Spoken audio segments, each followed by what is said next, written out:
In the wrestling world, the people are represented by two separate but unequally important groups.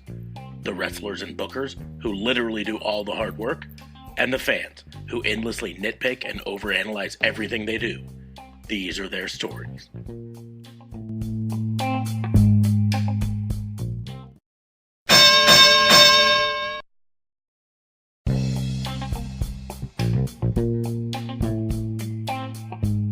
Welcome to Raw and Order, the wrestling booking unit, the only podcast in the planet that forgot to write an intro as to what we were this time. So I'm just waiting. I can guarantee we're not the only one on that one. Yeah, maybe. But we are the only podcast on the planet that forgot to write an intro for Raw and Order WBU. Touchy. Go on. Anyways, for anyone who's new to the podcast, this is the segment where we go through and we discuss the air quotes crimes in professional wrestling. We usually try to keep it relatively positive, but these last couple weeks have been a little tough for us to stay really positive. So hopefully we can get a little bit back to that this time. Each week, I am joined by my co-host and partner in crime fighting, Assistant District Attorney Erwin Michael Keith Fabe. DA, I am K-Fabe. So happy to be here. I think the only way we're going to keep it positive right now is to focus on the positive, so let's do that tonight. Okay. You started last week, so I'll start this week and get to crime number 1. Lay out your case, brother. I'll counterpoint.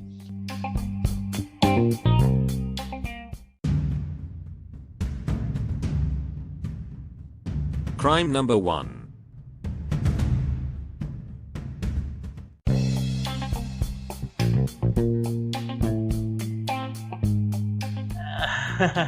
I don't know if there's too much. It all got caught on video. I am charging Bailey with no less than 8 counts of inflatable, wacky, wavy arm guys, collectively known as the Bailey's Buddies, murder. On TV, live, on TV, she murdered 8 of them in cold blood. Though, I think that... Go on. I am willing to offer a reduced sentence due to the absolutely sweet new haircut and duds she was wearing, so there's a little bit there. I believe that this charge is pretty solid here. I think that it's, again, caught on film. We do have to classify what level of murder this is. I'm going to say first degree. I don't think this remotely lands in manslaughter. That was not accidental. No, yeah, it is definitely she hid the weapon out there. Yeah, she came in with a concealed weapon. It wasn't even like it was like a made weapon. So she actually premeditated to make that weapon and then put it out there by them. And then allowed them to get all excited, got their hopes all up, and then slaughtered them in absolutely cold blood. I wish everybody could see your illustration of got their hopes all up. You became a wacky, waving, inflatable arm tube guy. It was great. It's interesting. Here's the deal. I don't think we can charge Braun Strowman and Roman Reigns for all the times that they've literally crashed cars into each other or other people, or Eric Rowan for crashing a car into Braun or into Roman's vehicle. I don't think you can charge those as well as you can this particular event. This is pretty solid. That's a significant, solid crime that you've just pointed out there. Yeah, I don't think. I mean, yes, I did forget that. She could maybe argue duress because she was under stress after having lost the belt the week before or something. I don't know. Innocent by way of insanity, you know? Temporary insanity. But, yeah. I don't know. Yeah, I have to agree. Yeah, that's pretty undeniable. I don't know. I mean, maybe she can argue she felt threatened because they were waving their hands around in a threatening manner. Maybe she felt like that was supposed to be her safe space, and they were violating her safe space with all of their loud behaviors. Yes, and wacky way. I mean, you get one of those things up in your face, you might be a little bit scared too. You could be self-defense. I mean, you never know when one of those things is going to flat back down and hit you right in the face. Exactly. But it's hard to argue all of that with the premeditated, improvised weapon that she had. That's, I think, the linchpin to the case. Yeah, I really have to agree. Like, if she had come out and they waved around and then they got all in her face and she started scratching at him and killed him that way, yeah, maybe. Like Cesaro murdering the beach ball a couple months ago, right? Yeah, well, that made sense because it was out of nowhere. It was like an arcade. Yeah, I mean, exactly. He was threatened and he was defending himself. Yeah, absolutely. But in Bayley's case, yeah, this was removing her fandom. Yeah. That being said, like I said, I'm offering a reduced sentence because she did something that very rarely happens in women's wrestling, at least in WWE. AEW hasn't been around long enough. Revamped her character. But revamped her look entirely, and importantly, cut her hair short. Because it got rid of the side pony. Yeah, it's not super short. It's a bob, a little bit longer than chin level, sort of a thing. But so often, and my wife has noticed this before, because my wife sometimes likes to rock shorter hair. And she's noticed it before that none of the female superstars in WWE ever have short hair for any extended period of time. Some of them start off with relatively short hair, like Ruby Riott started off with relatively short hair, and shortly after she came to the main roster, started growing it out, and eventually now she's got long hair. And it's kind of the same thing. I mean, all the way down to NXT, you don't really see very many female superstars with short hair. And so Bayley having the ability to do that is good, you know, and I'm excited for that. I kind of wish she would have got a little shorter, but you know, that's a comfort level. I mean, it's one of the things I like so much. The only other person who has done short hair was Vicky Guerrero. So, I mean, I guess maybe you're just saying you're a heel. I'm a heel. Look at me. I'm a heel. I mean, maybe I am a heel. You don't know. I mean, you know, there's good police officers and bad police officers, right? No, I wasn't talking about you. I was talking in reference to... But I've got short hair. You know, the interesting thing is she did actually, and this is one of the few times that this has happened, she actually used a weapon the way it was intended to. Mm-hmm. The last time I saw that was... What's that? She didn't hit him with the dull end. Correct. Or the last time I think that happened, with the exception of the unnamed event that happened about 2.5 weeks ago,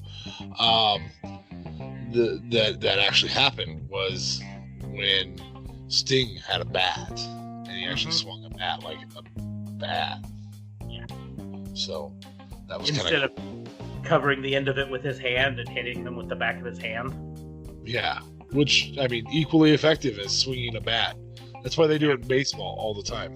Exactly. That's why there are even some people who don't even use a bat. They just go up to the plate and say, "Pitch me the ball. I'm going to swing my bare hands at it." Because that's equally effective.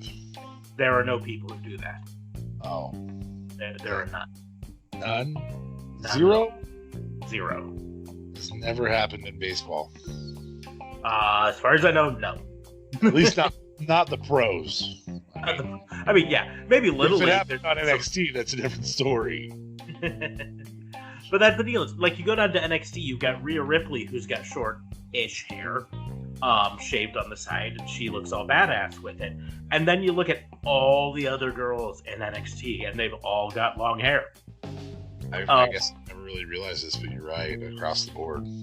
You know, and there have been over the years women who on the indies have shorter hair, and then they go up to the pros, go up to WWE and NXT, and I got to backtrack. I said they go up to the pros. They are pros on the indies.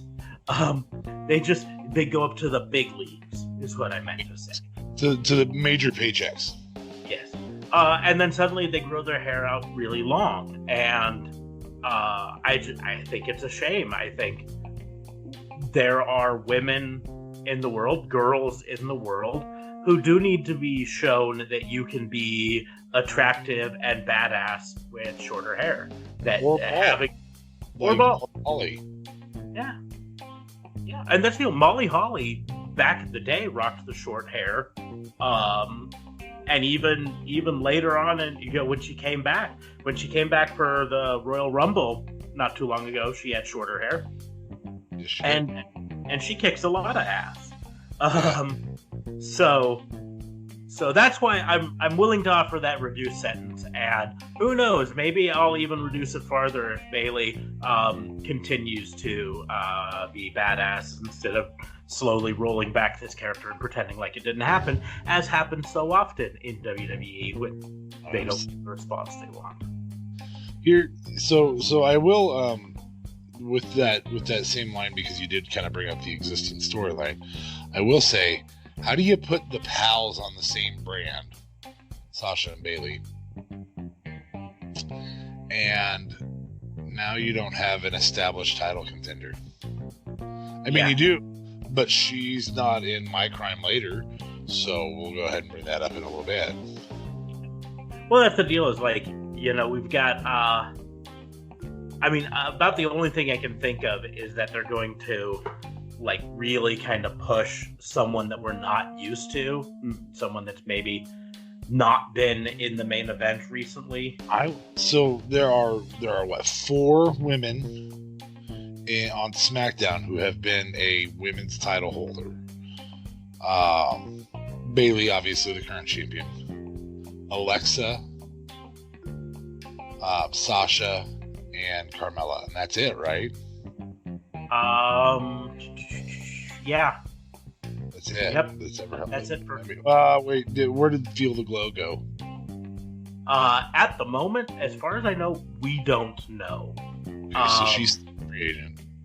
Yeah, I didn't see today if they officially made any announcement. Right now, Wikipedia is showing her on Raw, but that could be just that's where she was before the draft, and since they haven't announced anything, they didn't. Well, I mean, there's always, so they could surprise us and say, "Oh, well, Alicia Fox is on SmackDown, and technically she's held the women's title." Oddly enough, you bring up Alicia Fox. Apparently, she has been moved to the alumni section of WWE.com. Oh, yay! Good for Alicia. Finally where she belongs, in the alumni section. But about the only thing I can think of on this whole thing is, they moved Alexa Bliss over to SmackDown with Nikki Cross, so they could go potentially after the tag belts. But at the same point, Alexa Bliss is a multiple-time SmackDown Women's Champion. So maybe they have her. I mean, she's been teasing a face run one way or another. Ember Moon apparently has an ankle injury and is out for a bit, but she definitely could try to make a run at the title. Mandy Rose and Sonya Deville, could either of them make a run at the title if they didn't have them in the tag hunt? There's a lot. I've said it before. Mella's title run was underrated. So, and some people would say underwhelming, but I would say it turned out a lot better than anybody thought it would at first. So, I'm okay with that. So, but that's not on to, that's a different crime altogether, separate.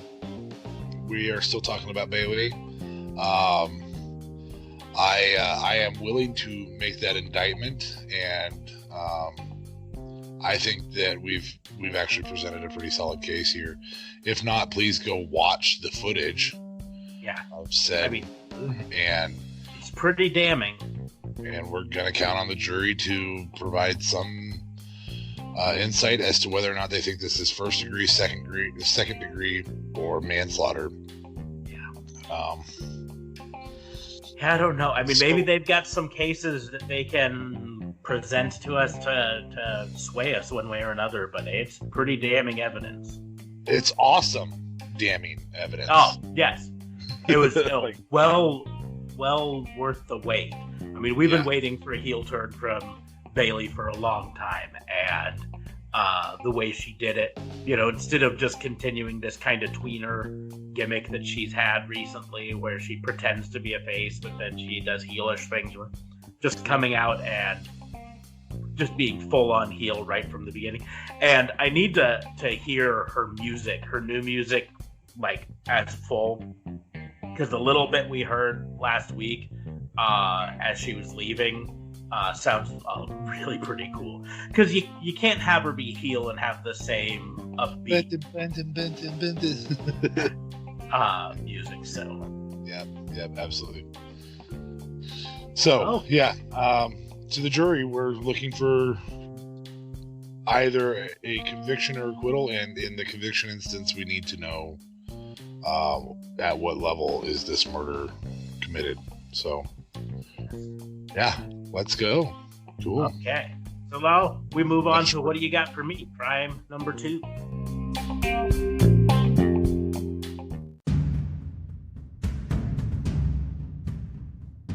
Crime number 2.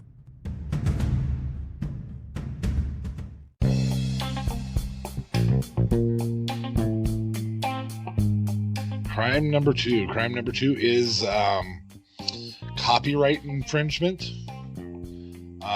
And it is on AEW and NXT for stealing the copyright of WCW versus WWF at the time in the 90s, and both writing stellar storylines in comparison to any of their competition, apparently only because they're in competition.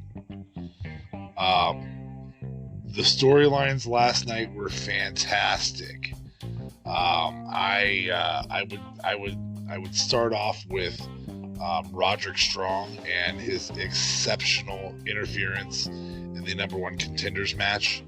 I think if you haven't watched it, I apologize. I'm not going to go any farther than that. But yeah, that interference set up a long-term storyline. It was great. Even the bad story that was written, and this was going to be my other crime, but I'm going to include it in this one. The bad story that was written, I don't understand why when somebody comes back from an injury, they all of a sudden have to be a title shot contender.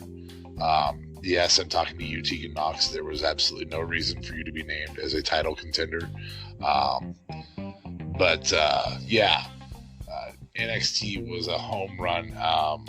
AEW, in terms of storyline, did a great job of doing what WCW oh so well did, and put 2 title shots on television. Mm-hmm. Now, if only at some point we can get a title change on television. But you and I both said the worst match, what you thought was the worst match last night, at least on AEW, was Rhea Ho versus Britt Baker.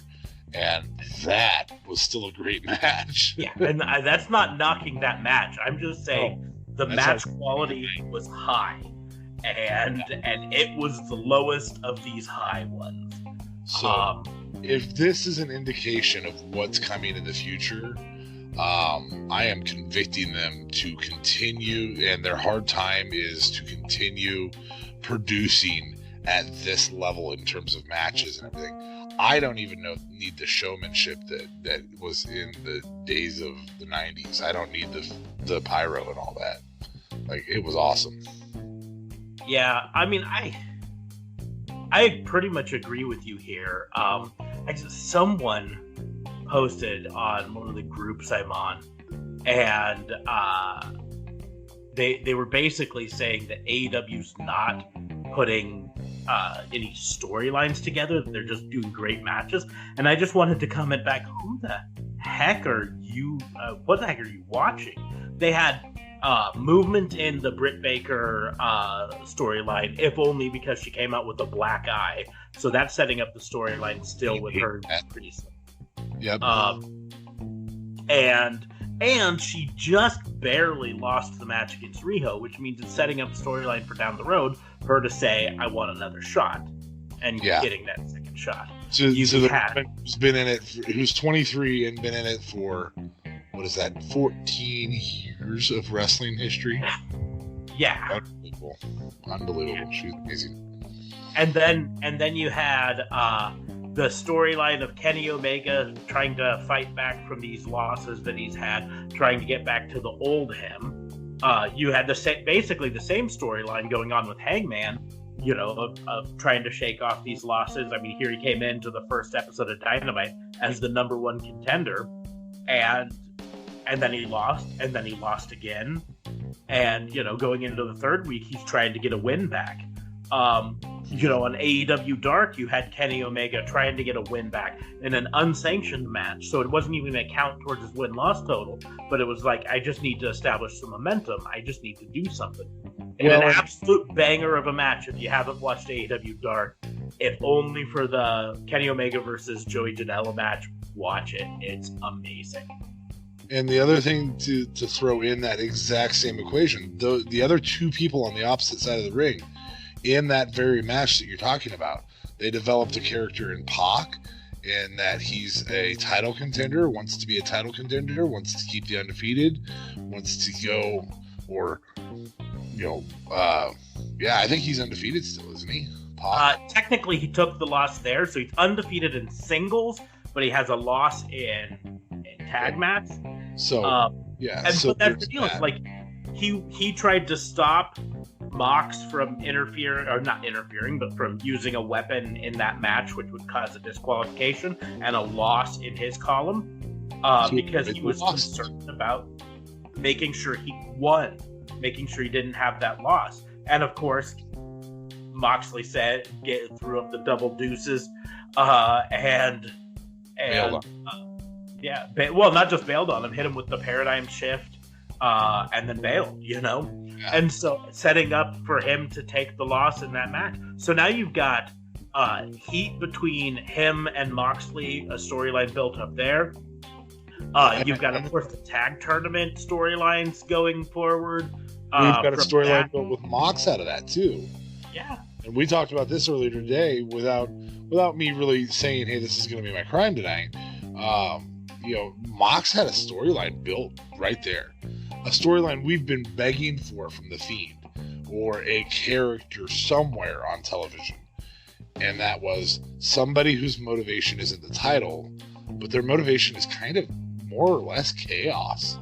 Like, I'm a chaotic person and I'm going to ruin your life. And that's who I am. And Mox is exactly that right now.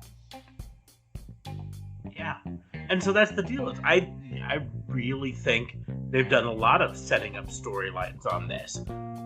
Even like I said, the tag team tournament matches still set up storylines for outside of it, with Christopher Daniels getting injured before the match, attacked by the Lucha Brothers. Now that sets up a storyline for SCU versus the Lucha Brothers, regardless of how the tag tournament continues. Although, in fairness, it looks like that probably hints towards SCU versus Lucha Brothers in the finals.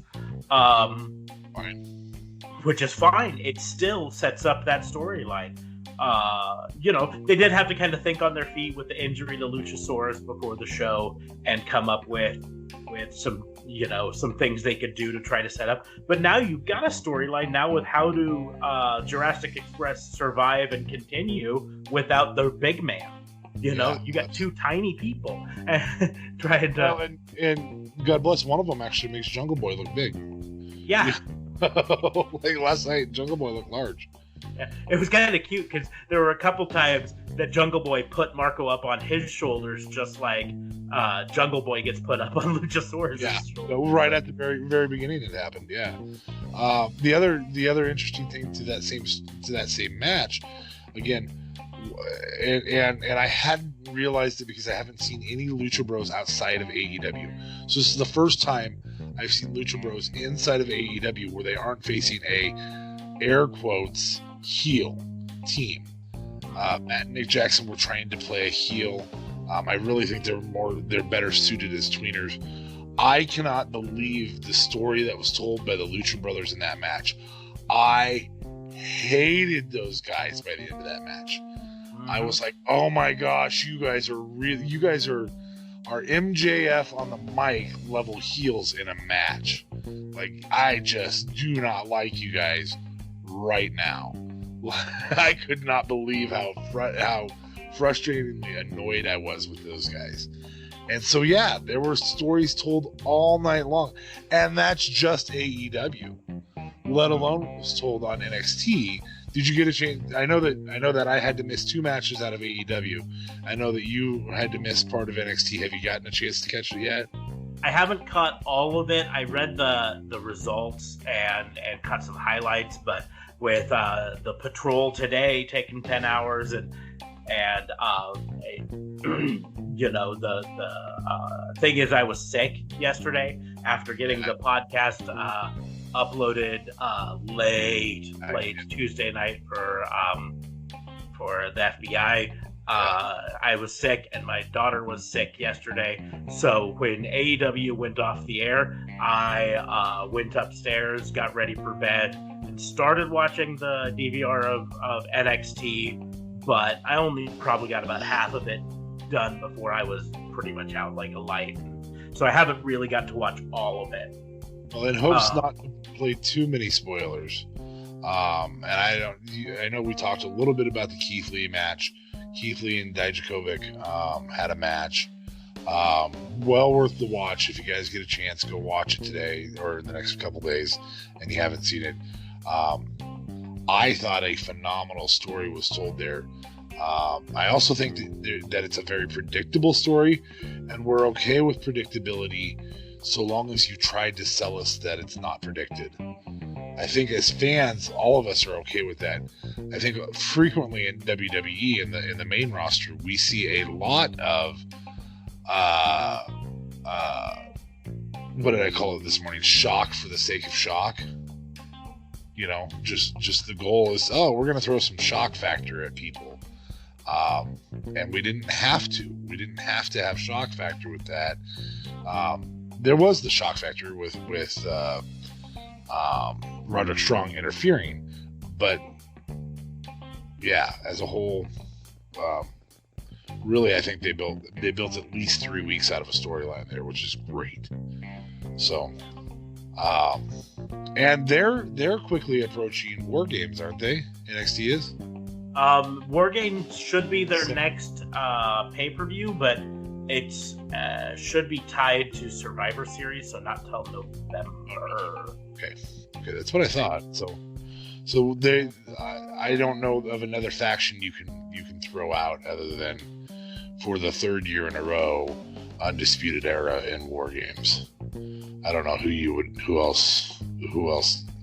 I don't know how you pull Undisputed Era out of that. Yeah. Maybe they can. I don't know. They're pretty good at that.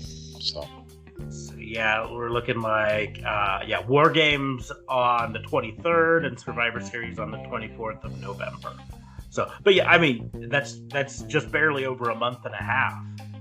Yeah, not even quite a month and a half, just barely over a month right now. So I think maybe they've started the development of that storyline too. Then, and again, I will say the worst storyline told last night, in my opinion, was Tegan Nox is suddenly going to be a title contender. Well, maybe. And I think the storyline they're setting up with that is not that she's going to be a title contender right away. It's that. Shayna's a bitch. Yeah, Shayna's going to keep moving the in post for her. That Tegan's going to come and do another match and beat someone bigger, someone of a bigger name. And then Shayna's still going to be like, no, you still don't deserve a title match. And that she's going to effectively run a gauntlet of a bunch of people. I mean, it's basically Control-C, Control-V on the Kofi story from last year. But I think that's kind of what they're doing. I think they're really setting Rhea Ripley up for the immediate threat to Shayna. Yep. And that Tegan's going to be down the road. And maybe not even be for Shayna, maybe, be for Rhea Ripley. Because I think if there's anyone right now that they take the belt off of Shayna for, it's Rhea Ripley. I thought they were going to do it with Candice LeRae. So weren't they? I thought they were kind of leaning towards a Ripley. Aren't they doing Ripley versus Bianca Belair next week? I think they are. I think they're going to set up for. This is entirely speculation. We're going to put this out there again. We aren't insiders. We don't know anything more than what we read on the interwebs. But we're not going to make up a story and say, our sources say. Yeah, we have no sources. Our sources are the interwebs and Wrestle Talk and What Culture and sometimes Cultaholic. But what I've been seeing the speculation is that they're going to set up for Rhea Ripley versus Bianca Belair to then set up either a triple threat, Bianca Belair, Rhea Ripley, and Shayna all in one, or potentially a fatal four-way by throwing Tegan Nox in there or something, or an Io Shirai in there. So you've got like these four phenomenal women. There was a little bit of talking about Dakota Kai last night, so maybe there was a little bit of that. Dakota Kai is really good friends with Tegan Nox. Yep. And so I also wouldn't be surprised if we don't see some sort of women's tag storyline come out of that. I know they specifically did not say NXT for the women's tag belts recently, but because months ago they hinted that the women's tag was going to have across all three brands, I wouldn't be surprised if they don't bring that up at some point. But well, and I don't think the Iconics have been drafted yet, have they? Not officially, as far as I know, but I'm trying to remember. I think I saw them on the Raw roster on Wikipedia. So right now, the only named female tag teams are the Kabuki Warriors and Iconics. Everybody else is two people put together, right? Yeah. I mean, you got Fire and Desire, which is Mandy Rose and Sonya Deville. Yeah, that's named. So I guess they technically count as the named one. But so yeah, that's... See that happen. That weren't just kind of thrown sloon together. Yeah. I mean, I could see with Liv Morgan now officially back on Raw, as well as Sarah Logan on Raw, I could see them reuniting the Riot Squad. Ruby Riot's out with a shoulder injury and could be out for a long time, so... and then, you've got Nia Jax and Tamina, but they're now on separate brands. And Nia Jax is... they're also not a named tag team.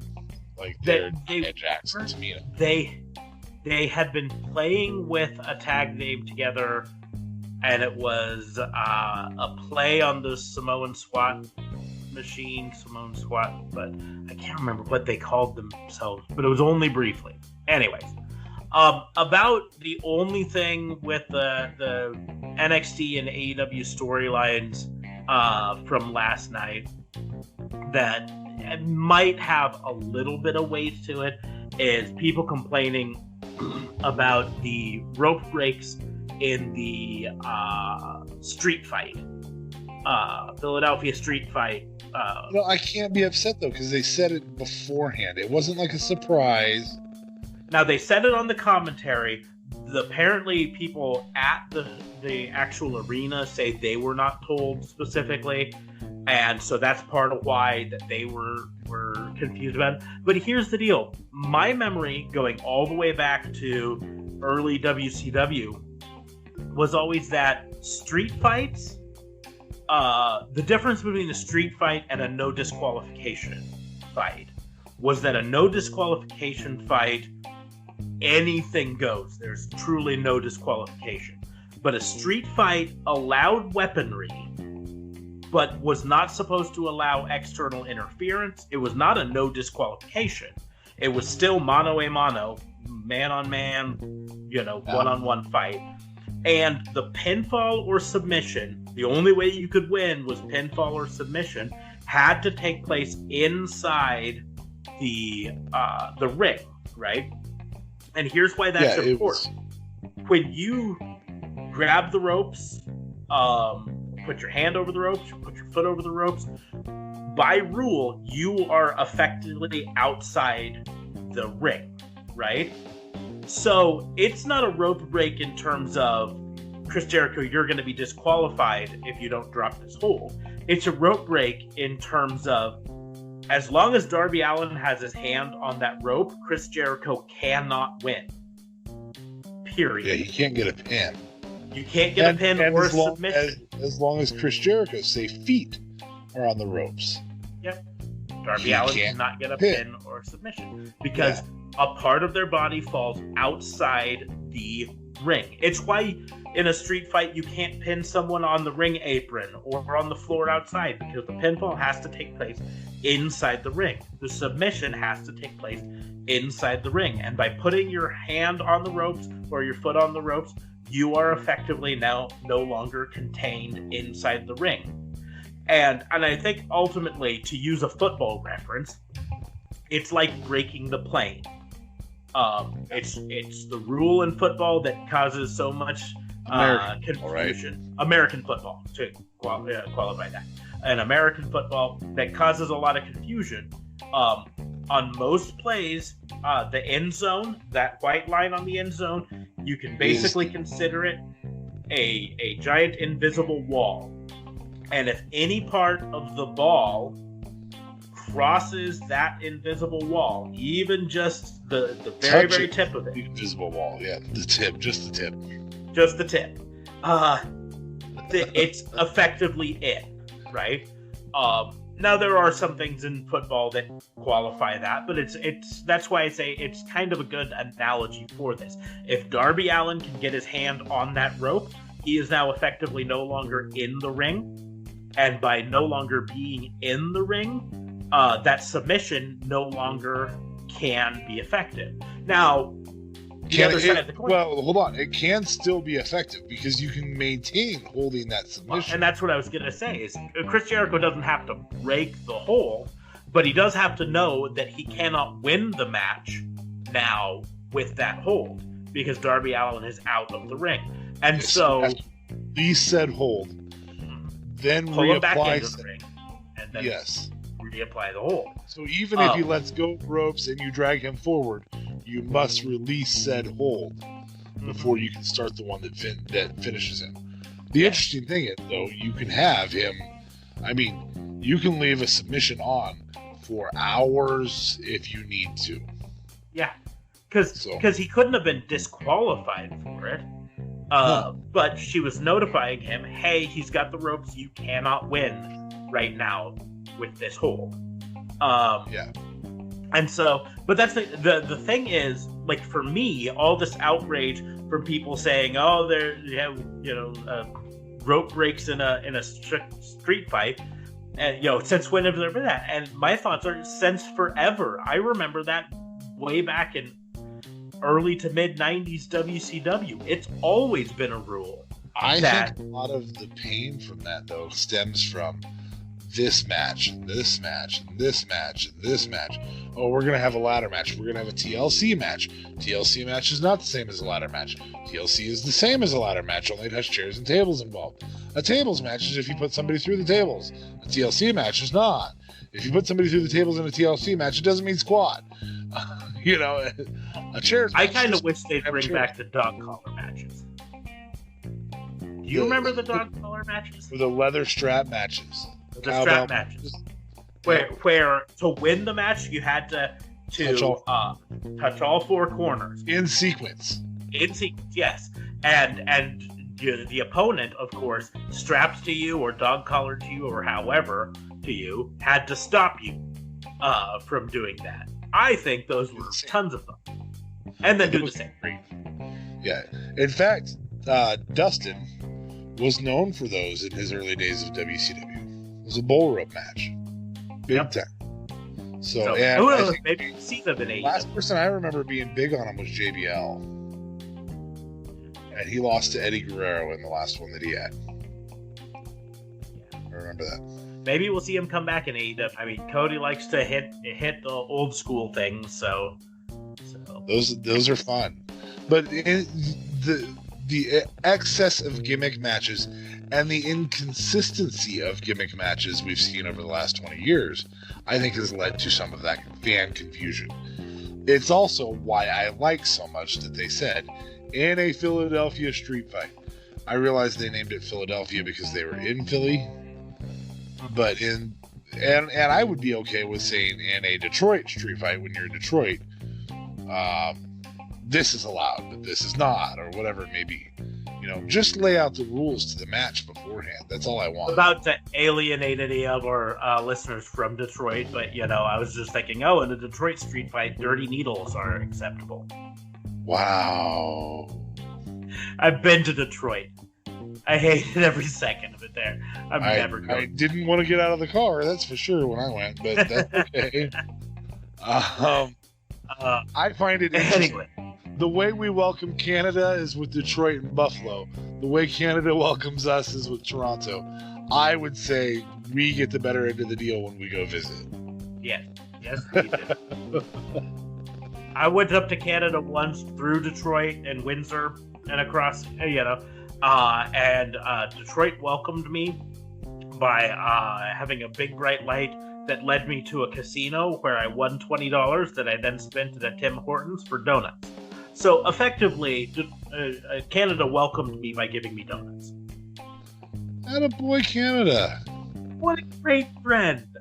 I love Canada. Anyway. They gave us Lance Storm. Yes. If I could be serious for a minute. I love Lance Storm. I've always told this story. I know I've told it to you, but I want to get it out there to the listeners here. I went to a WCW house show back in... I'm going to mute. I love this story. 99 or 2000, I want to say, at a small arena in Kearney, Nebraska, which is basically as center of the United States as you can kind of get, east to west. Little town, less than 30,000 people. This little event center seats maybe 4,000 people tops. And this WCW event, I go to it. I'm seeing a signal saying 5,000 people. Whatever. Give or take. But I go to this house show, and I'm standing there, and Lance Storm comes out, and I'm just stoked. I'm like, Lance Storm, you rock! And then this little kid, probably about, 8 years old, maybe less, turns around and looks at me and goes, "You like him? But he's foreign." And I just lost it. Because, the whole reason to hate Lance Storm, according to the storyline, was that he was from Canada. And this kid bought into it heart and soul. And I then bought into it by going down and buying a Lance Storm t-shirt. Because Lance Storm is the man. Yeah, he's great in the ring, too, so... All right, we spent enough time on this crime and all of its diversions that it can have. Jury, it's up to you. Are AEW and NXT guilty of copyright infringement of the WWE and WCW of the 90s in that they have decided to compete with one another and write the best storylines we've seen in quite some time? That's up to the jury. And what's up to us is crime number 3. I'm going to break in here really quickly to talk about our sponsor. I know you've heard me mention Anchor.fm before. It's by far the easiest way to make a podcast. Let me explain really quickly. It's free. You don't have to have any experience in advance to do it. There's creation tools that allow you to record and edit your podcast right from your phone or computer. They're going to distribute your podcast for you so it can be heard on Spotify, Apple Podcasts, many other more, Google Podcasts, pretty much any place you can look for a podcast. And you can even make money from your podcast with no minimum listenership. It is everything you need to make a podcast in one place. So what are you waiting for? Go download the free Anchor app on the App Store or go to anchor.fm to get started.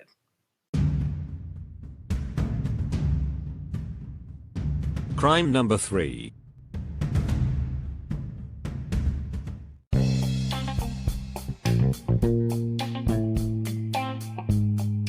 That's you. So, having spent a bit of time in the last one talking about the rules of Philadelphia Street Fight, it actually segues pretty good into crime number 3. I am charging WWE with not following the rules to their own draft. They set up these rules. This just became a double crime. Congratulations, crime 3 and 4 are the same. We get a little extra time tonight, brother. Go. I was wondering if this would be... Oh, I'm so mad at you. I'm going to give you my reason after you're done, but go for it. The biggest thing is they made these rules, right? They said, okay, here's the draft. We've split up all of the superstars into 2 groups, right? You've got the ones that are going to be, on SmackDown. I think it was 30 superstars available on SmackDown, and then you had 40 superstars on Raw, and so a total of 70 superstars, which was superstars and tag teams listed together as one. You then had matches that made no sense for determining pick order, because the other we don't rule put title versus title. Yeah. We put... Well, the biggest thing was you had, okay, for every 2 draft picks SmackDown got, Raw got 3, which is fine because Raw's a longer show, it needs more superstars. But by nature of that means that for every round, there would be 3 Raw picks and 2 SmackDown picks. The only way to do that without being clunky is to Raw picks 1, SmackDown picks 1, Raw picks 1, SmackDown picks 1, Raw picks 1. That's it. But then they had these matches to try to, whichever one wins this match gets the first pick. Well, of course Raw was going to win the match because they need to have the first pick for the picks to come out even. That's number 1. Number 2, you had Roman Reigns and Seth Rollins on SmackDown fighting for the first pick, despite the fact that by their own rules, they are no longer on either show. So Roman Reigns was fighting for SmackDown to get the first pick, despite the fact that Roman Reigns might not even be on SmackDown. Like, he could have won the match, SmackDown gets the first pick, and the first thing that happens is, SmackDown picks Seth Rollins and Raw picks Roman Reigns. And so suddenly, the team that he was just fighting for to get the first pick, he's not on. So that was just stupid. I mean, why even bother having them do that? You just flat out say, hey, Raw gets the first pick, since they've got more picks to get through, we'll alternate at that point. You don't even need this stupid match. It was the same thing. I mean, at least the one on Raw, you had Becky Lynch, who had already been picked by SmackDown, fighting for SmackDown. But it still was stupid because we knew Raw was going to win because Raw has more picks, and therefore for them to do the alternating 5 picks in each round, it only makes sense. You actually got it wrong. Becky Lynch had been picked by Raw already. Oh yeah, excuse me. Had been picked by Raw. I just misspoke. It was the same thing. But, yeah, I knew what you meant. I just wanted to make sure that the fans didn't think we make this up as we go. But then we don't. The next part of the rule was, and I quote, any undrafted superstars will immediately be declared free agents and be able to sign with the brand of their choosing. So at the end of SmackDown, anyone from the SmackDown pool who was not picked on SmackDown was supposed to be considered a free agent and could go to any place, to either side, whichever way they wanted to. But then on Saturday, I get a notification on my phone that WWE had just announced a slew of supplemental picks from that Saturday. There was a bunch of people from that. I'm like, those aren't draft picks because they should have been free agents, you stupid schmucks. Right? If you'd have just announced it as, free agent signings, I wouldn't have this issue. But you specifically announced them as additional draft picks that took place on Saturday, which by your own rules that you took the time to write out on your little computer and post on the internet, right? They should have been free agents, and that just makes me angry. And then to make it even more frustrating, on Monday when they're going through the draft picks, Raw picked Humberto Carrillo, who I love, but he was on the SmackDown list. So by your own rules, he shouldn't have been available to be picked on Raw. Crap, we forgot to draft a guy. Yeah, and then because he should have been a free agent. Draft him after the fact. Yeah. It's just like, and then the side charge in this is that, they made just stupid, sometimes predictable, but most of the time just absolutely stupid picks. You mean drafting Alexa and then Nikki Cross? That's one of them. Drafting and then trading them after the next show for something?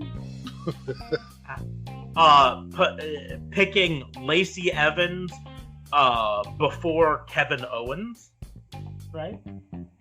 That makes no sense. And this is not knocking on Lacey Evans. This is just Kevin Owens is a former multiple-time champion. Well, here is a knock. Picking Lucha House Party at all. Samoa Joe. Mm-hmm. Oh, but we got 3 stars for it. You got 3 stars who have been regulated to not mid-card, but lower-card jobbers. Like, that's actually their job role right now. Their job is to find a way to lose entertainingly on the regular. Like, and you pick them over Samoa Joe. Like, sit down and have some realism about it. The other thing, and you're right, as I looked at this, the other thing is, let's release the list of the people in the pool in the exact order they're going to be drafted on the SmackDown. Yeah. They noticed about halfway through the night, and then we're like, "Oh crap, we gotta make it up." Some Lucha House Party was picked above Heavy Machinery, or the Street Profits, or whatever. But it's still, it makes no sense to waste a draft pick on the Lucha Botch Party anyways. Yes. Especially if, I don't know, say anybody else is open. Yeah. Well, I mean, just looking here, at that point, I wouldn't have had a problem if you wanted to pick the B team, if you were definitely wanting to pick a tag team group. Who, by the way, has held the tag titles. But no, you didn't pick the B team. The Heavy Machinery was still available at that point. Now, admittedly, you picked it later in that round for SmackDown. But so you could have just put... I would take Heavy Machinery over Lucha Botch Party any day of the week. I would take B Team over Lucha Botch Party. I'd take Sin Cara by himself over the Lucha Botch Party. At least, and Sin Cara is like the master of the botch. Yeah. But, or the Street Profits, who, don't get me wrong, have yet to wrestle. They haven't wrestled on main roster, but they also haven't botched a bunch on main roster. So, I would have maybe chose them. But no, had to let them sit there until the end of the thing. But then, like I say, the next day, they announced 8 additional picks. So at that point, SmackDown picked the B-Team and Apollo Crews and Drew Gulak and Heath Slater and Tamina. And I gotta be honest, the fact that Tamina got picked at all is a crime, in my opinion. So would you pick Tamina above the Lucha House Party? That one is a tougher one. Or Natalya versus Tamina? Which one do you draft? Well, I mean, fortunately, Natalya had already been picked by Raw by that point. So out the actual draft order. Yeah. But that was also the one when Natalya got picked. You saw the Raw War Room, all of the people from USA Network celebrating that they picked Natalya. And then you go over to the Fox War Room with the giant CGI robot in it, and they're like breaking pencils and throwing stuff because they're angry that Natalya got picked and they didn't get a chance to, or didn't pick her. And I'm like, it's Natalya, right? I'm not saying why they were breaking pencils. It was a training session for Tyson Fury. Yes, they were like, oh, this is how you do it, right? Eric Rowan showed us how to break this pencil. So,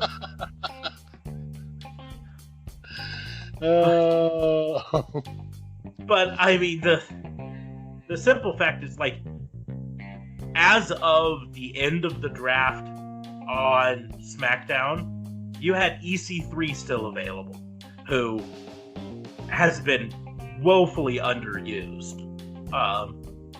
And I would have picked him over Lucha House Party. I would have picked Drew Gulak over Lucha House Party, or Apollo Crews, or Heath Slater. Heath Slater's woefully underused, and come on, man, the dude's got kids. Yeah, I mean, he's a willing jobber too, just like they are. Yeah. So go ahead and job him out, man. I mean, he'll do the job. He'll show up when you want him to. He'll host a game night for you. Yeah. The dude's got charisma out the wazoo. I just don't know why we don't see him more. Yeah. Heck, if you don't want to have him wrestle, if you're just not sold on him as a wrestler, put him with someone. Have him be a Sami Zayn style valet for someone. Have you seen the game nights? He's phenomenal with The Miz. Those two bands are great. What a wonderful tag team they'd be. So then you get to Miz can pull the tag team. Yeah, exactly. So then you get to Raw, and once again they have the battle over who gets the first draft pick, which of course Raw is going to get the first draft pick because we've already been over this. Raw's going to take the first draft pick. And so you've got Seth Rollins, then Brock Lesnar, then Charlotte Flair, then the New Day. All based off of the draft board for that one. That's fine. But then you get down, Andrade picked before Daniel Bryan. Rusev. I agree with that move. I agree with Andrade over Daniel Bryan.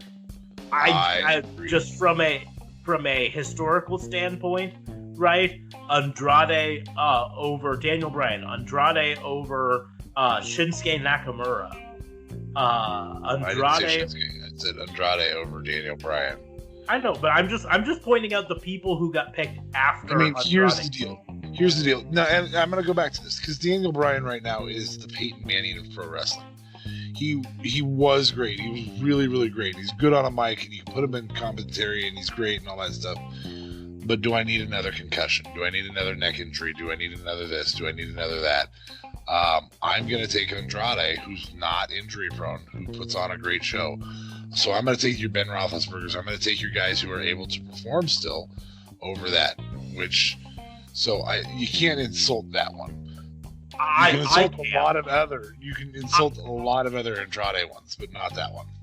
I can, and I'm a fan of Andrade. I just think it just to me broke the immersion of this whole thing. You know, if you are doing a whole new draft for the NFL, right, and Peyton Manning decides to come out of retirement, and you're right, he's going to be the 5th or 6th quarterback picked.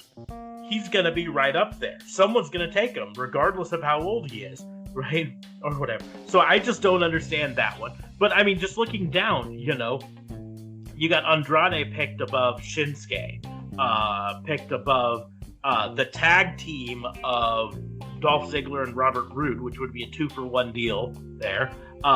Samoa Joe, who definitely should have been picked higher.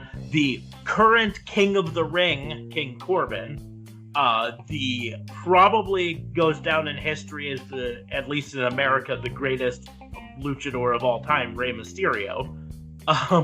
You know, it just makes no sense. These all kind of take me out of it. And then the fact that Jinder Mahal was taken 18th overall, and Samoa Joe was taken 21st, and The Miz 22nd, and you know, just like Rey Mysterio 26th. Hey. Like, there's no rhyme or reason for this. He is the modern day Maharaja. Yeah, that's fine. Do you know why they don't have Maharajas anymore in India? I believe there was a war over it. Anyway, so that's my thing. And then, of course, after that one, when these people were all supposed to be free agents, they do another supplementary pick. At which point, Raw gets Cesaro, Hawkins and Ryder, Dana Brooke. No, excuse me. Raw gets Hawkins and Ryder, the Iconics, Mojo Rawley, No Way Jose, and Sarah Logan. And SmackDown got Luke Harper, Fire and Desire, Drake Maverick, Dana Brooke, and Cesaro. So wait.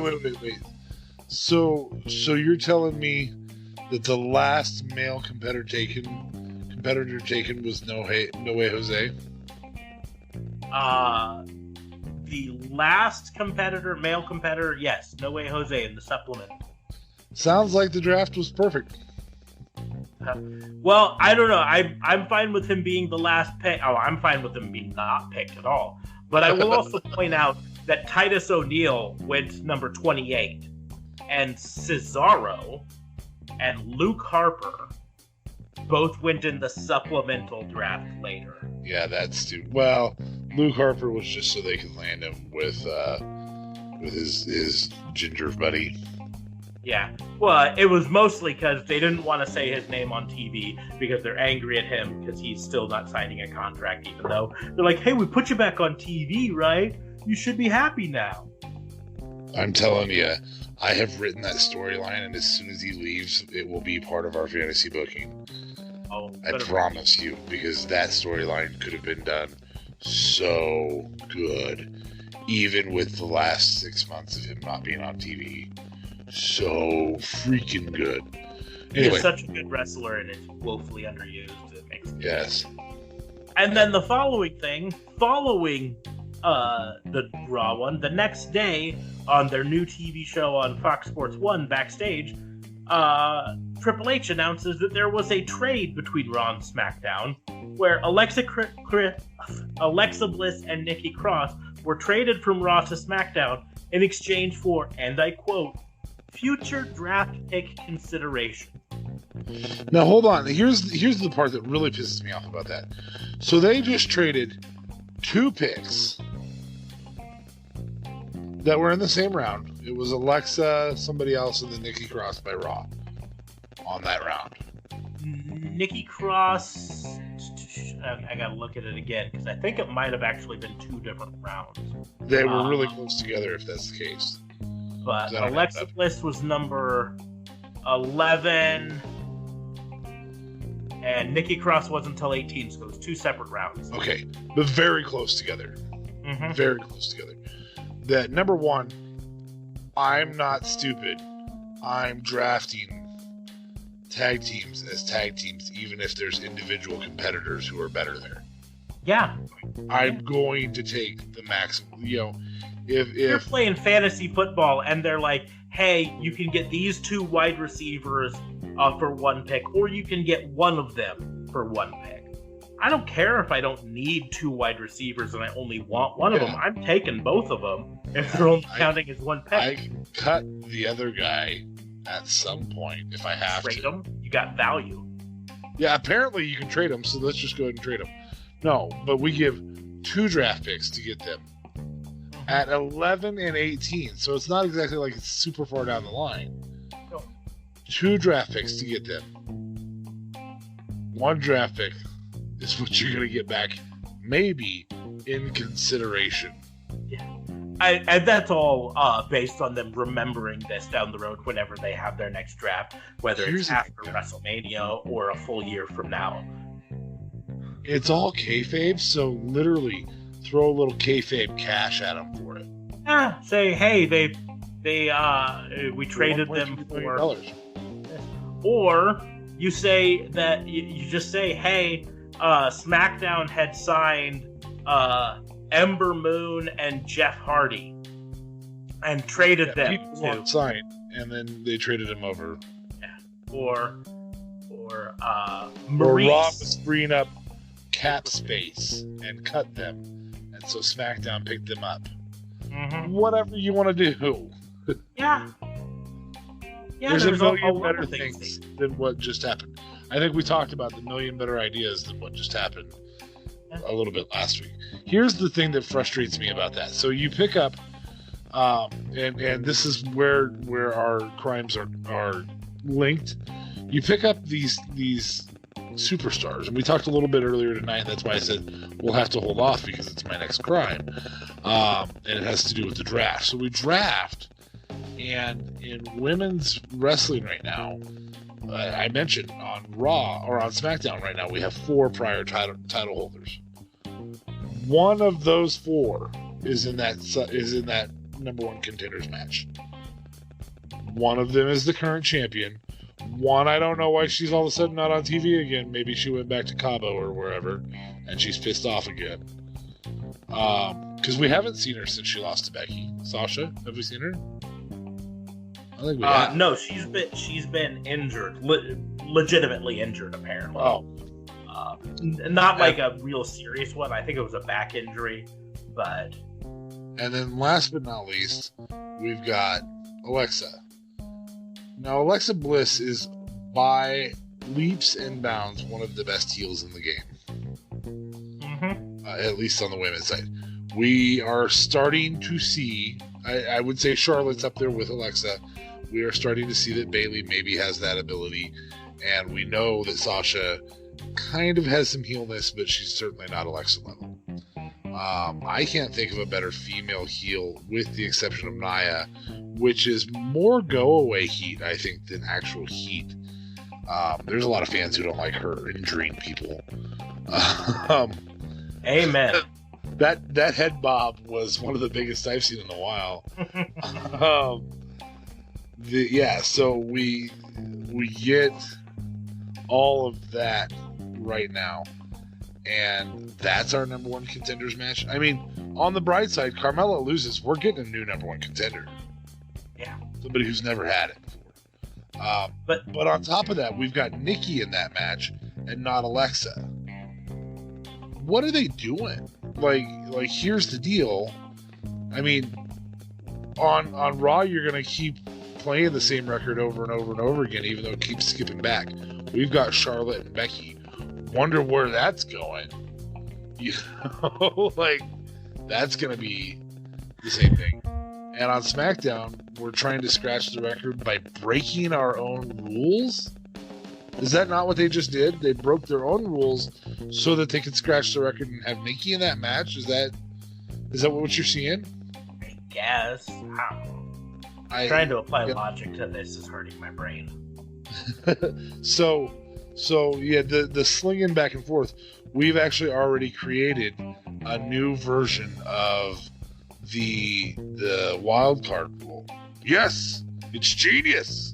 I'm a genius. Like, you know, I mean, I'm just looking here at this thing and just like Titus O'Neil was picked a number 28, right, on Raw, right? Authors of Pain went undrafted. I'm not dogging Titus O'Neil. He's definitely got a place, but Authors of Pain should have been a big deal drafted. They should be a big deal, and they're trying to make him a big deal. They eventually announced that they signed after the draft as a free agent. So, not a supplement. Some free agent drafted. But here's like the Ascension was not in either draft pool. Why? Put him in a draft pool and have them go undrafted, and then you can, just stick them in there. Just because they're in the pool doesn't mean they have to get picked. You know what I mean? Yeah. The entire roster should be covered in those draft pools. Yeah. The Colognes weren't in either. You don't get drafted, you're on NXT. Just point blank period. If you don't, you're on NXT. I think they could have a free agent signing period. I mean, think about it. The NFL draft is like a whole weekend sort of a thing. It starts Thursday, and you're watching Thursday, Friday, Saturday, and then Sunday, it's like all the free agent signings, and you're in it, right? So you have it be where for the 2 days following the Raw, it's free agent signing period.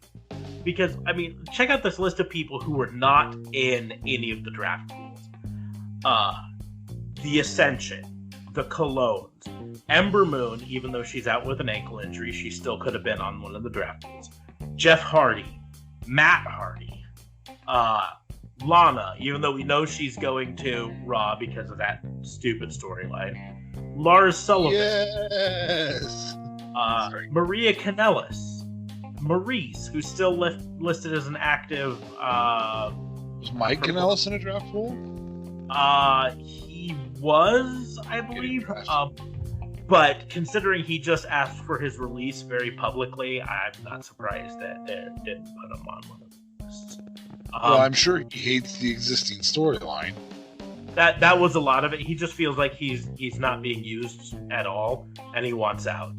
But so Mickie James, Naomi, we mentioned, Nia Jax, Ruby Riott, Sheamus, and the Usos. Now, admittedly, a lot of those people are injured, but here's the deal. If you're a quarterback in the NFL and you've got a shoulder injury come draft day, you're still in the pool for the draft. You still have a shot at being drafted. You're just a 5th or 6th rounder or a free agent.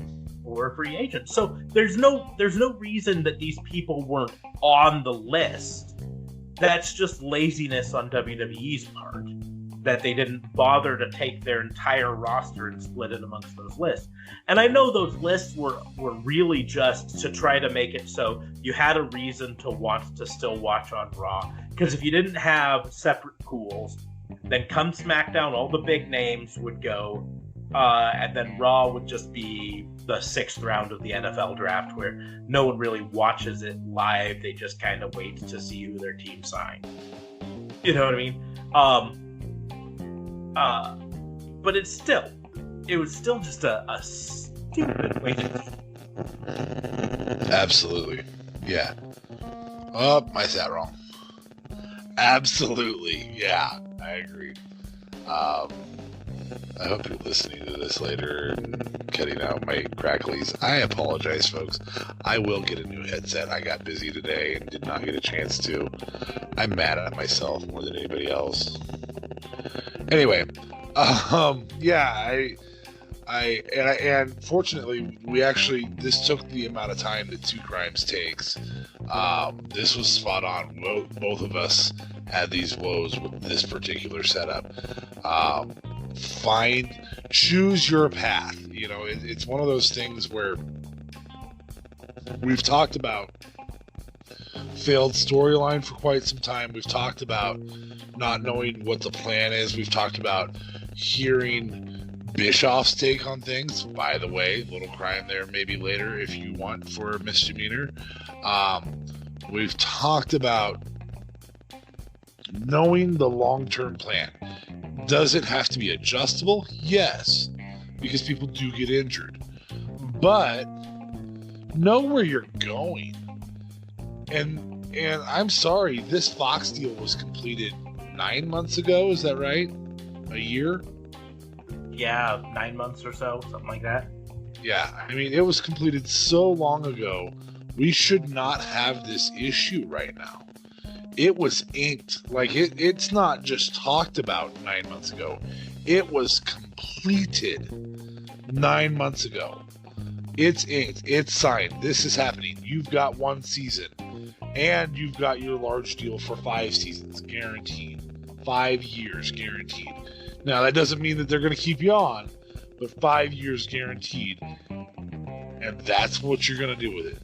That's how you're going to approach it, is willy-nilly on day, 10 from the end, you finally make up a plan, and it's so incoherent and foolish and disgusting. And I'm going to call it that. That's what it was. It just was, I don't know. I don't even know what charges to bring. Like, at the laziness. Yeah. Criminal sloth. Like, I don't know what you can call this. It was loitering. Yeah, that's probably the closest to a legal term that there is.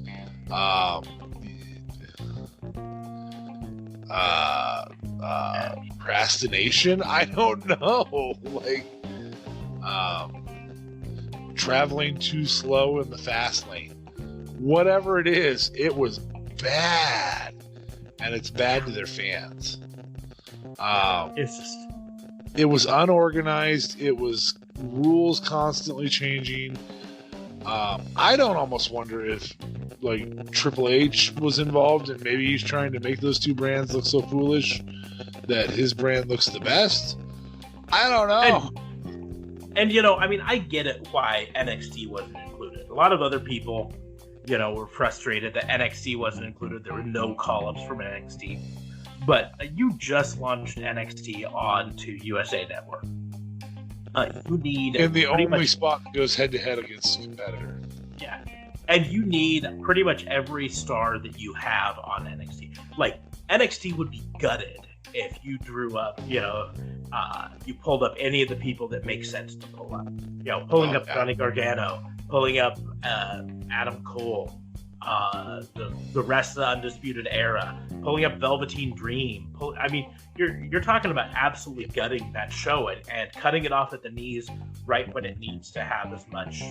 Well, and as much as you and I have both begged him to pull up Shayna Baszler and the Horsewomen, that women's division is not ready to stand without a significant heel right now.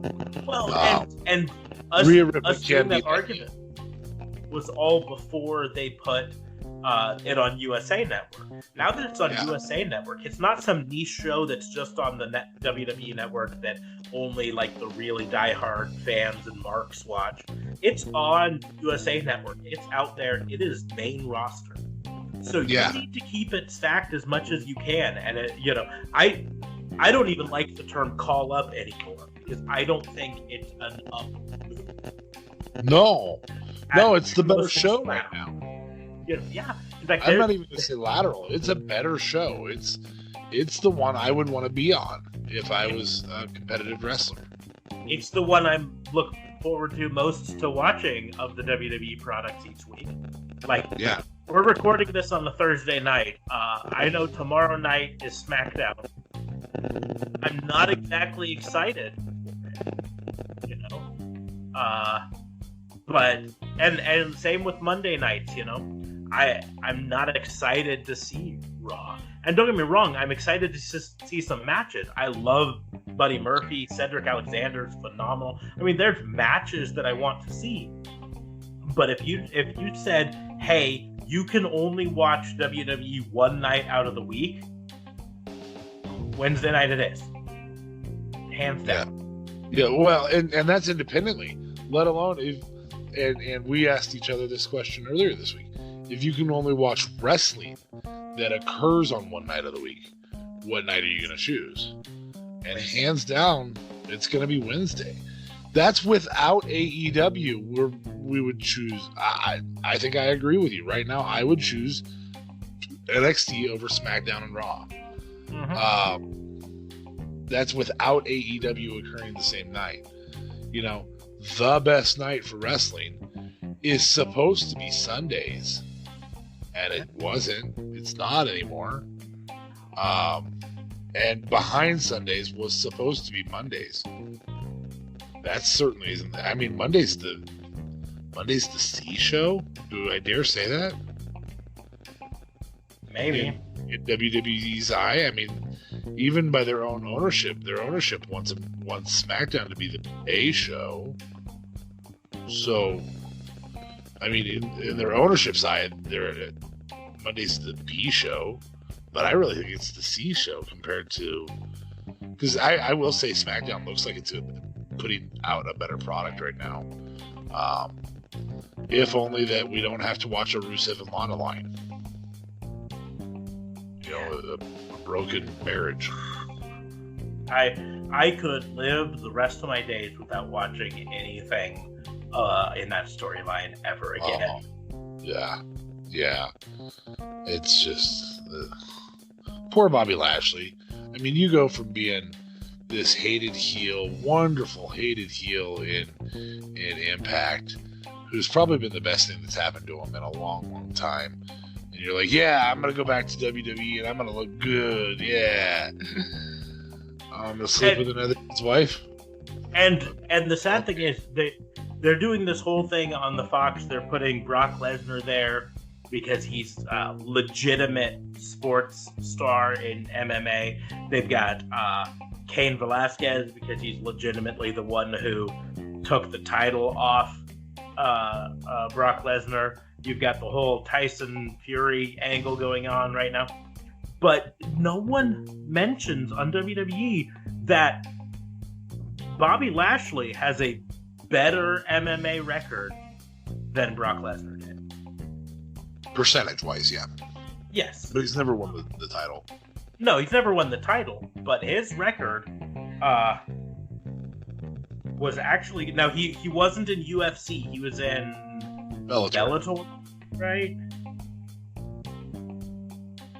But he legitimately had a good record. He was 15-1-0.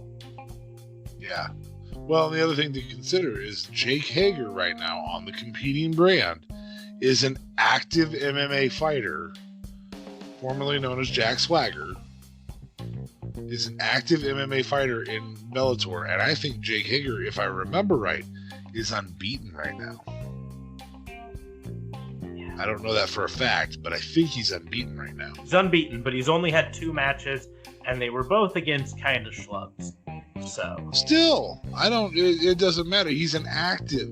That's somebody who's an active MMA fighter, unlike Brock or Kane, who are both past their prime and no longer active MMA. Tyson Fury is an active boxer who is on hiatus right now, holding a title.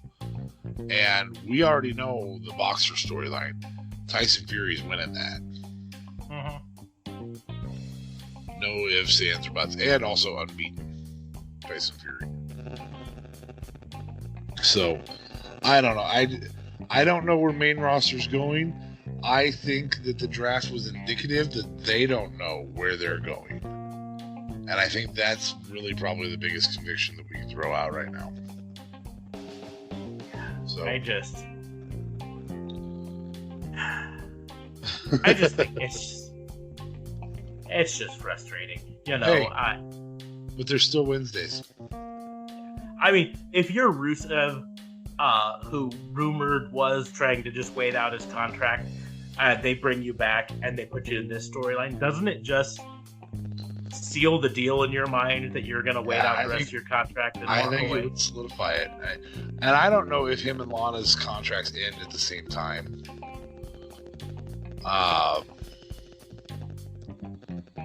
You know, brother, I was in a storyline once with my wife.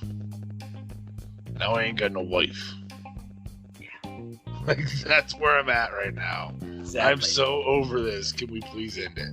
It's the same thing we talked about Mike Kanellis. You know, you put him in this storyline, that's just, Mike Kanellis had just signed a new deal. And then you started to give him a push, the 3-week push, and then you're like, nope, we're going to put you in this stupid storyline. And it's sad because Mike Kanellis is legitimately a pretty decent wrestler. He's not main event material in my opinion, but he's definitely upper mid-card. You know? Oh, and I think he's small enough to do 205 Live. Mm-hmm. Yeah, he's been doing that. He can be a pretty solid mid-card on NXT. I mean, here's the deal. Now that NXT's on television, you can hone some of these people in, and you can make them enjoyable. I don't know that I've ever seen a wrestler get the pop that Finn Balor got the first night he showed up on Raw. Mm-hmm. Like, I don't think I've ever seen a guy get that level of pop without being there for ages, like being an old retiree. Mm-hmm. NXT can develop that pop, and it can develop even more of it right now. So go ahead and move your Mike Kanellis, whatever he is. Go ahead and move him to NXT, because they've done 205 Live with him, and that failed because apparently the only storyline that can be developed about Maria is she's kind of a, what's the word I'm looking for? Witch, but with a B? Oh, yeah, seasonal. Yeah, witch is what we're gonna go with. Yeah, and she's been good at not being that character. So yeah, I agree with you. I don't know how the crime of the draft turned into this, but it's probably pretty indicative of maybe the draft is telling us a lot about WWE not having a clue what their path is with anybody. Not having priorities. Anyway, we'll move on to misdemeanors. Go ahead.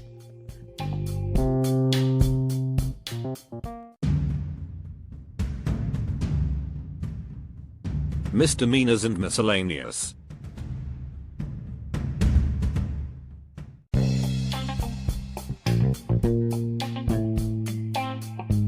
So, I only have a couple misdemeanors.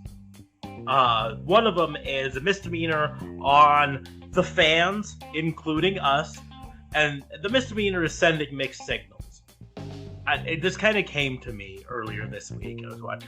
I was watching Being the Elite, and they made a joke on it, just kind of a throwaway skit with referee Rick Knox, who was the referee in the main event match on Dynamite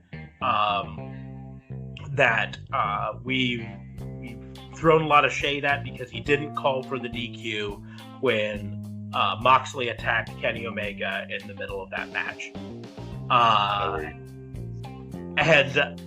And we're all like, it should have been a DQ, should have been. Well, during this sketch, it has Kenny Omega coming up and yelling at Rick Knox, why didn't you call for a DQ? He attacked me. He put me through a glass table, all this stuff. And Rick Knox made a couple other comments, but then as Kenny Omega walked away, he goes, who wants a DQ in the main event? And it hit me. I was like, no less than 4 days later, we're watching Hell in a Cell, and we see what we observed to be a disqualification at the time. It later was retconned to referee stoppage. But we see a DQ in the main event, and we absolutely flip tables and flip our lids and how can there be a DQ in the main event? Blah, blah, blah. So we as fans stand charged with sending mixed signals. We just need to make up our damn minds. Do we want DQs in main events or do we not? And this isn't exclusive to WWE, really. I mean, you see it in football, in American football, when it's the last 2 minutes of the fourth quarter and a pass goes downfield and it's kind of a contested pass and all the fans are like, that was definitely pass interference. But the referees always say, we don't want to end this game on a penalty. We don't want us calling pass interference to give the other team or give one of the teams the win, We would rather them win on their own merits or lose on their own merits. It's the same thing, I think, in WWE or in wrestling in general, that we just need to make up our minds. If we don't want the referees to call disqualifications in a main event match, then we should be fine with them not calling a disqualification in a main event match, But I think most of the upheaval, though, about Hell in a Cell is it's Hell in a Cell. Mm-hmm. And we talked about that, and I get it, right? And we were angry about that, but this mostly comes back to the fact that we were so angry about that, but we were so angry earlier because they didn't do a disqualification in the other match. And so I just had to take a step back and realize that I was holding them to separate standards and understanding that, there was a reason they didn't call for a DQ in that Kenny Omega Young Bucks match. And that was mostly storyline. They didn't want it to end in a DQ. They wanted it to continue so they could end the match the way they wanted to. Now, it could have easily been solved by making sure that referee Rick Knox was not looking, or maybe a ref bump or something. Distracted. A distraction to do it. But at the same point, I totally can see them saying, hey, the referee said, made the decision that this match should continue because we want to see a winner. And so, anyways, it's just a misdemeanor, because I just think we all kind of need to take a step back and realize that they're telling a story, and sometimes in the story, they need to tweak the idea just a little bit on the fly.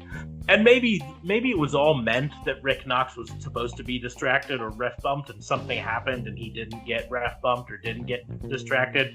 Who knows? But we just need to step back and be like, okay, whatever. Let's move on. It's not the end of the world. I'm going to issue a third offense misdemeanor to Vincent Kennedy McMahon for using, because you said it's not the end of the world, but it is the end of that crime, just so you know,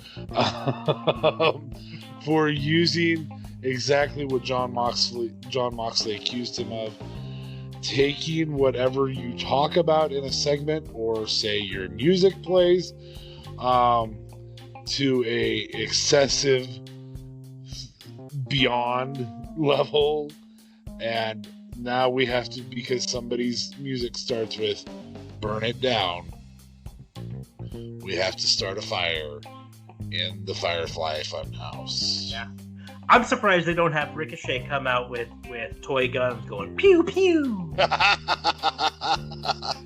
Please, Vincent Kennedy McMahon, do not listen to this and take that as a suggestion. We do not need to see that. Oh, I want to see it so bad now. And then another misdemeanor, because I've been thinking about this a lot this week, and I really think that with the ending of Hell in a Cell last week going the way it did, I kind of think, and we've talked about this before, but I kind of think WWE just killed Hell in a Cell as a pay-per-view concept. Like, I think it's to the point now that next year, they shouldn't have Hell in a Cell. They should have something else at that point. They can still have a Hell in a Cell match, but I think as a pay-per-view concept, you've killed it. As a pay-per-view concept, here's the deal. Two of the matches were Hell in a Cell matches. If you're going to have something be a pay-per-view concept, the TLC pay-per-view should be tables matches, ladder matches, chairs matches, TLC matches. Specific rules. I don't understand a chairs match because it just allows chairs to be used as a weapon. Okay. But don't use a kendo stick. Yeah, that's against the rules. But tables matches, obviously, you got to put your opponent through the table to win the match. A ladder match, we all know how those go. TLC matches can be interpreted several different ways. But anyway, I think if you're going to do a match style pay-per-view, in other words, Hell in a Cell, Elimination Chamber, everything needs to be performed in that style during that thing. So at Elimination Chamber, you have 4 matches, but there's 24 competitors by doing that. So you have a pay-per-view, or 5 or 6 matches, whatever you want to do for matches. Same with or if you're Vincent Kennedy McMahon, 24 matches. Correct. I had elimination. Make this 9 hours long. Royal Rumble. Good S word. Royal Rumble allows for what, 3-4 matches before that. Other than that, it's the Royal Rumble match. Like, that's the marquee match. But the match itself is what they're talking about. It just only happens at that pay-per-view. So I suppose you could do some Hell in a Cell. You can't start with the cell and end with the cell and pull it up. Just put the damn thing down when you put it down. I think it just brings us to the bigger problem, and we've talked about it before. I don't think either of us actually like the idea of an entire pay-per-view named after a specific match type. No. Well, and I don't like waiting. Here's the deal. I have a feud with somebody, and they keep running away, and it's June. I don't want to wait till October. Well, but that's the deal. Is the Hell in a Cell match type used to be built to organically, because it was, like you say, a slimy heel character who wouldn't stay in the ring, would keep running away. So you have to put them in a cell so they can't run away. And turning it into a match-specific pay-per-view means now you're shoehorning people into Hell in a Cell for no reason whatsoever. You know, and it always happened almost by a surprise. It's like, oh crap, what month is it? It's almost the end of September. Well, we need to challenge someone to a Hell in a Cell match. Oh crap, we've already booked Bray Wyatt versus Seth Rollins. Suppose that's going to be in a Hell in a Cell. Guess we're going to have to make DQs work in a Hell in a Cell, or ref stoppage. And so it's the same thing with Elimination Chamber. The Elimination Chamber doesn't need to be a whole pay-per-view. It can be a match type that comes about when you've got 6 competitors all vying for one title. You know what I mean? Speaking of which, a year to a year and a half ago, how phenomenal would it have been to get 3 or 4 on SmackDown, 3 or 4 Elimination Chamber matches on SmackDown? You could have run that whole year, and every other pay-per-view could have been an Elimination Chamber match, because remember, they had AJ, Daniel, Joe, Kofi. I mean, they were constantly providing quality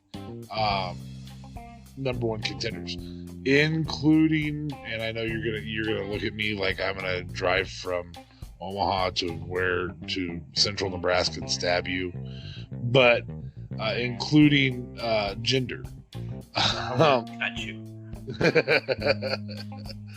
But at the end of the day, he was a title holder, and so you had and Kevin Owens was in that category. I mean, there were so many great competitors. That whole year, you could have run 5 or 6 Elimination Chamber matches, including Baron Corbin. And I know a lot of the jury out there doesn't like Baron Corbin, but at the end of the day, he's run some pretty good heel work, even back then, and it's even better now. Orton was on SmackDown at that time. You know, they were putting out a heck of a product as a whole, and it wasn't members of the Shield versus Brock Lesnar. So you could have that. You're right. You could have that pop up anytime you wanted to. Yeah. Well, how did Bischoff introduce it when he was the SmackDown commissioner? We've got too many guys going after this title. Yes. We're going to do something called the Elimination Chamber. And then he explained it. You know, that works. Exactly. Good. You know, you can have these, especially if you remove them from a pay-per-view named after them, and you just put them as a match type that can be pulled out whenever. You can build to it organically, and then it leads to one of these B-level pay-per-views that normally doesn't have a lot of excitement, suddenly having a lot of excitement for it. Imagine if you're going into Backlash or Stomping Grounds or No Way Out. No Way Out is a perfect, one for you to bring a Hell in a Cell into, or an Elimination Chamber into. Yeah. You say, and this month at No Way Out, we're putting these 6 competitors into Elimination Chamber. Wow.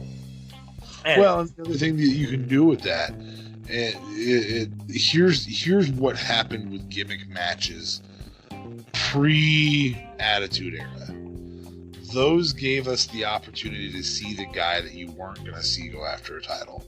HBK became a #1 contender for the World Championship after Diesel won the World Championship because of his exceptional performance at Survivor Series. He had a great performance at Survivor Series. He was dominant.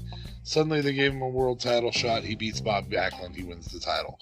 Now HBK has a reason to go after Diesel because he's their former best friends, and HBK has turned on him. It turns into storyline. And yes, I guess I did just use 1995 as the example of how to make today's product better. That's really sad. Yeah. But it's true. That's what those gimmick matches were best at doing. They were best at giving, the Royal Rumble was best at giving maybe a new guy a shot. Mm-hmm. Survivor Series was best at showcasing 5 dudes at a time. 10 total in the match. So, I don't know. Okay. Do you have any other misdemeanors? No, I'm going to limit it because we are pushing time, buddy. We are, time, there's not enough of it. I think we had that as a crime in the past. So we're going to move on to some special charges.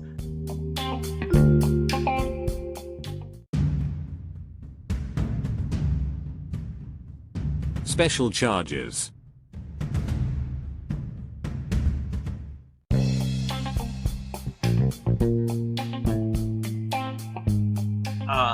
These are just little things. The first one is I have an announcement.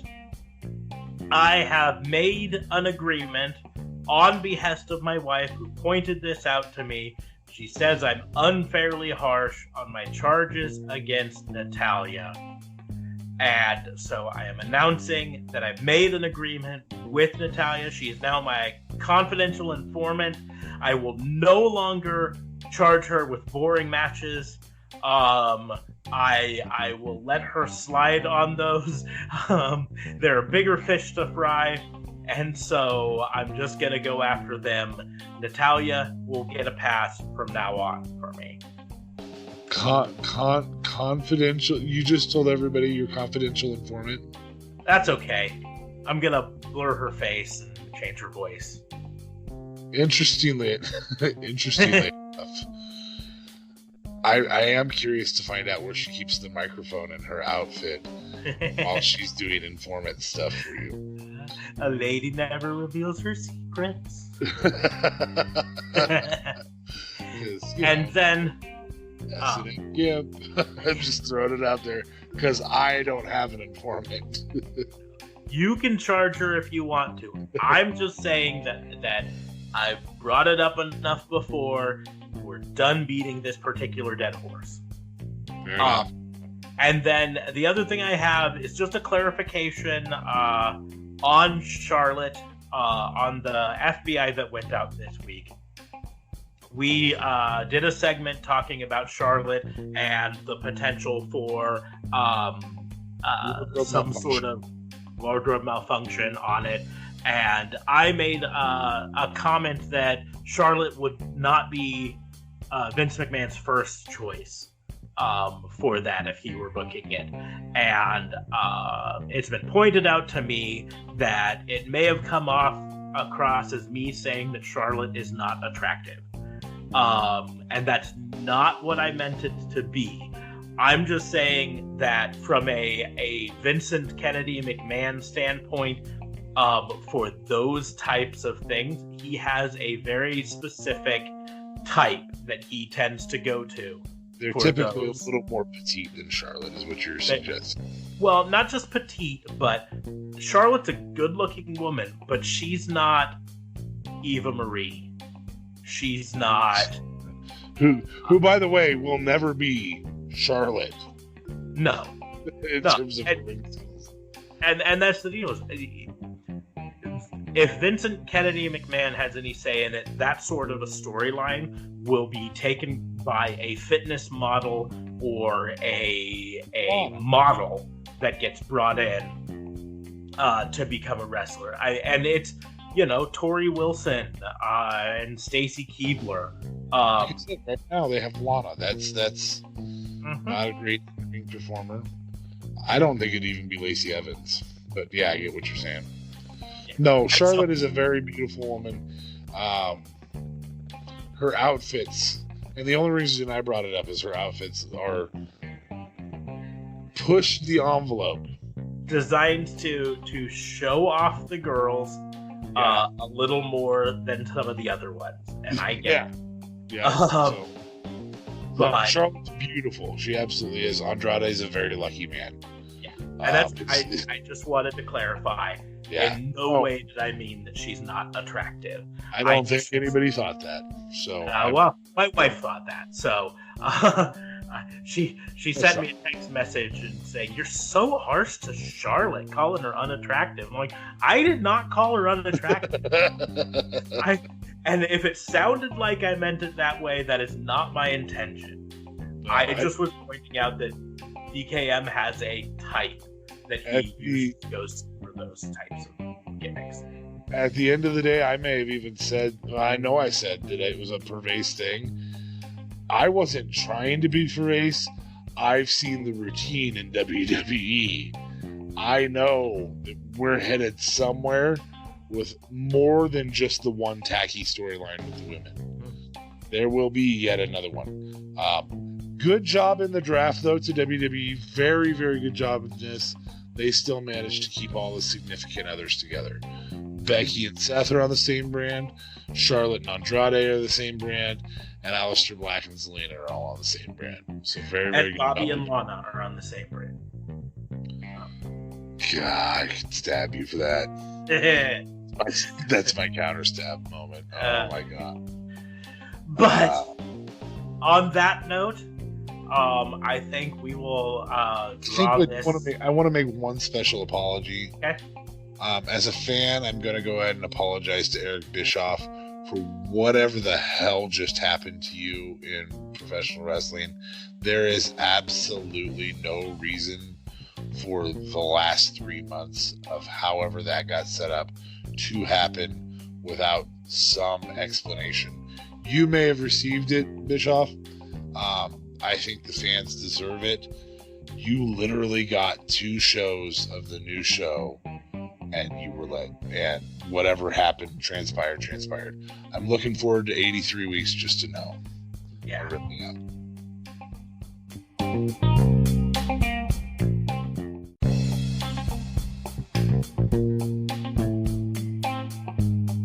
But on that note, we will draw this episode to a close.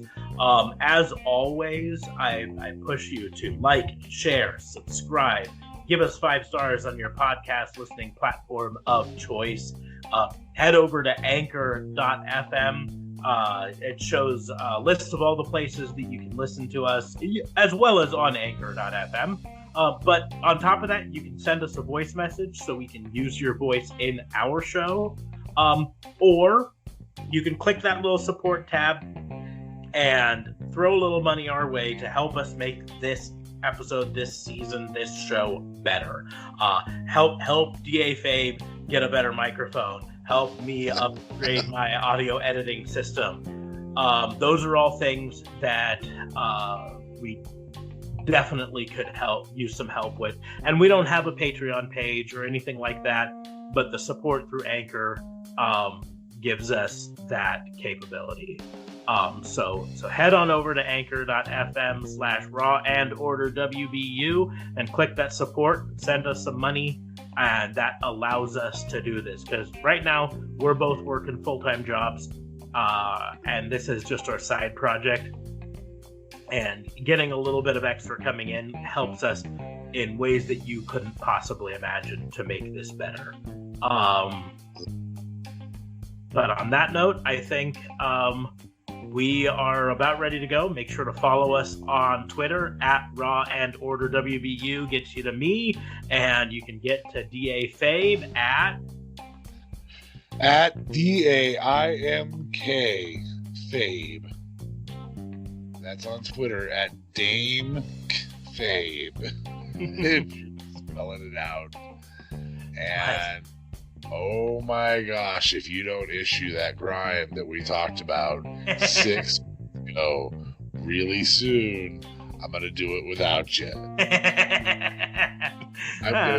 I am going to crime steal. That's what I'm going to do. I'm going to jump jurisdictions. You're going to steal a crime? Isn't that a crime to steal a crime? Maybe that gives you a freebie to do the next week. But as always, from myself and DA Fabe, thanks for listening. We are going to close the case on these cases and send it out to the jury.